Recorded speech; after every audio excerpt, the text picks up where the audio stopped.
ज्येष्ठ पार्श्वगायिका आशा भोसले यांच्याबाबत कोल्हापुरातील जुना व्हिडिओ समोर. स्वर्गीय ज्येष्ठ पार्श्वगायिका आशा भोसले यांनी जगाचा निरोप घेतला आहे. कोल्हापुरात राहायला असताना करवीर निवासिनी अंबाबाई मंदिरानजीकच्या विद्यापीठ हायस्कूलच्या त्या माजी विद्यार्थिनी होत्या. आशा भोसले यांनी 9 फेब्रुवारी 2010 रोजी एका प्रकट मुलाखतीसाठी विद्यापीठ हायस्कूलला भेट दिली होती. या भेटीवेळी आपल्या शालेय आठवणी त्यांनी एका व्हिडिओमध्ये स्वतः सांगितल्या. तर आशाताईंची प्रकट मुलाखत त्यावेळी आजी विद्यार्थ्यांनी घेतली. मुलाखतीदरम्यान गाणी सादर करणार नाही असं आशाताईंनी आधी सांगितलं, मात्र केवळ शाळेच्या चौकात विद्यार्थ्यांचा आग्रह म्हणून त्या जवळपास 20 विविध प्रकारची गाणी त्यांनी म्हटली होती, अशी माहिती तत्कालीन मुख्याध्यापक प्रदीप कबाले यांनी दिली. महान गायिका पद्मविभूषण आशाताई भोसले यांचं आज दुःखद निधन झालं. त्यांच्या दुःखद निधनाची बातमी ऐकली आणि त्यांच्या असंख्य आठवणींचं काहूर माझ्या मनामध्ये निर्माण झालं. त्या आमच्या विद्यापीठ हायस्कूल कोल्हापूरच्या माजी विद्यार्थिनी. या विद्यापीठ हायस्कूलमध्ये मीही शिकलो. मी त्या ठिकाणी शिक्षक म्हणून काम केलं आणि नंतर त्या ठिकाणी मुख्याध्यापक म्हणून काम केलं. मी ज्यावेळेला मुख्याध्यापक म्हणून काम करत होतो त्यावेळेला आशाताईंना शाळेमध्ये बोलवण्याची एक संधी चालून आली. त्याचं असं झालं की शासनानं एक योजना आणली होती, लेखक आपल्या दारी. ज्या ज्या लेखकाने शालेय पाठ्यक्रमामध्ये काही धडे किंवा पाठ्यांश लिहिले असतील त्या लेखकांना विद्यार्थ्यांशी हितगुज करण्याची संधी निर्माण करून द्यायची. मग विद्यार्थ्यांनी त्या लेखकाला त्या पाठ्यांशाबद्दल विचारावं, हा धडा तुम्हाला का लिहावा असं वाटला, त्याच्या पाठ्याचा हेतू काय आहे, वगैरे वगैरे. या निमित्तानं आशाताईंना शाळेत येण्यासाठी किंवा पाचारण करण्यासाठी मला संधी मिळाली.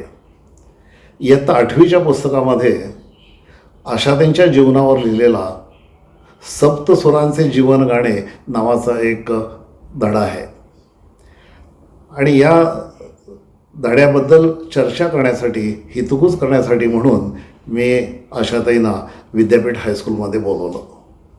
मला तो दिवस अगदी आठवतोय, 9 फेब्रुवारी 2010.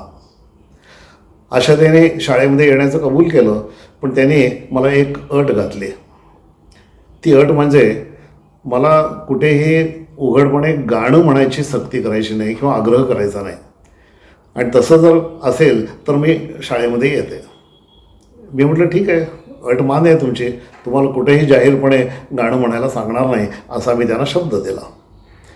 त्याप्रमाणे 9 फेब्रुवारी 2010 या दिवशी त्या शाळेमध्ये आल्या.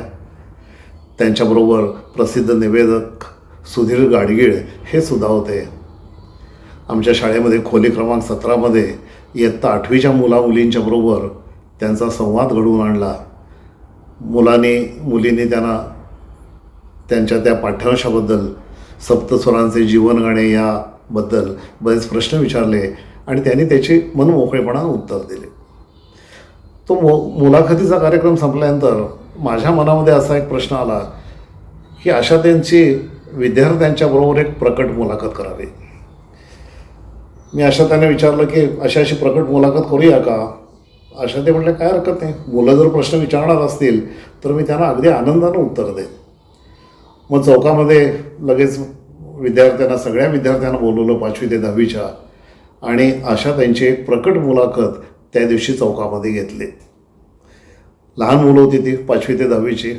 त्यांच्या बालबुद्धीला जे सुचतील ते प्रश्न आशाताईंना विचारले आणि आशाताईंनी त्यांची अगदी मनमोकळेपणानं उत्तरं दिली.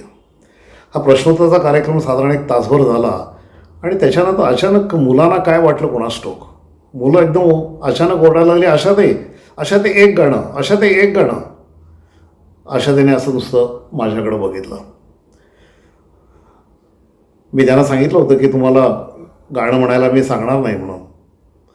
शेजारी सुधीर गाडगीळ होते. मी सुधीर गाडगीळांच्याकडे बघितलं.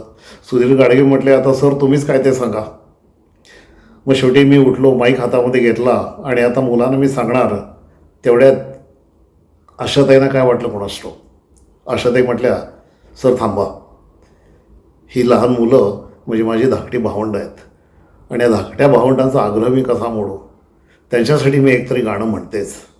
आणि त्या दिवशी आशाताईने एक नाही दोन नाही म्हणता म्हणता त्या शाळेच्या चौकामध्ये जवळजवळ 20 गाणी म्हटली. कुठली साथ नाही, संगत नाही, हार्मोनियम नाही, तबला नाही, नुसता माईक आणि आशाताई.